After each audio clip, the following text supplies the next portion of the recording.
శివాయ శ్రీమాత్రే నమః. ముఖ్యంగా ఈరోజు మనం వాస్తు పరిజ్ఞానంలో ఆగ్నేయం గురించి చర్చించుకుందాం.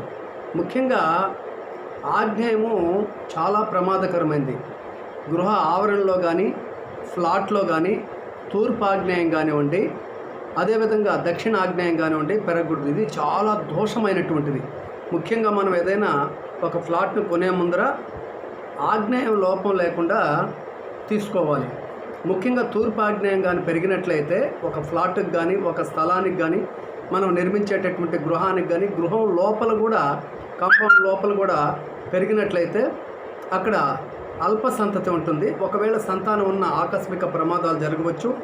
ముఖ్యంగా ఆ గృహంలో కోర్టు వ్యవహారాలు, కలహములు, ధన నష్టము, అనారోగ్యము, భార్యాభర్తల మధ్య అన్యోన్యత లేకపోవడము, కోర్టు వ్యవహారములు, అనేక రకాలైనటువంటి చింతలు, చాలా బాధలు, నరకములాగా ఆ గృహంలో అశాంతి అనేది ఉంటుంది.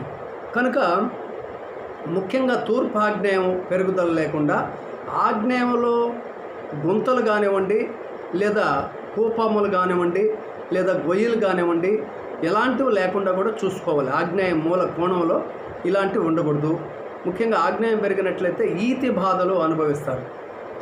కాబట్టి ఆగ్నేయం అనేది చాలా ప్రమాదకరమైనది. కనుక ఆకస్మికంగా ఒక్కోసారి షార్ట్ సర్క్యూట్ వచ్చేసి పవర్లో బర్నింగ్ ప్రాబ్లం అయ్యేదానికి కూడా, సిలిండర్లు పేలేదానికి కూడా అవకాశం ఉంటుంది. కనుక ఆగ్నేయము ఎట్టి పరిస్థితుల్లో ఈశాన్యం తగ్గటం, ఆగ్నేయం పెరగటం అనేది లేకుండా ఫ్లాట్లో చూసుకోవాలి. ఒకవేళ పెరిగినట్లయితే దాన్ని కట్ చేసి దాన్ని కాంపౌండ్ వాల్ నిర్మించినట్లయితే ఆ దోషాన్ని మనం నిర్మూలించవచ్చు.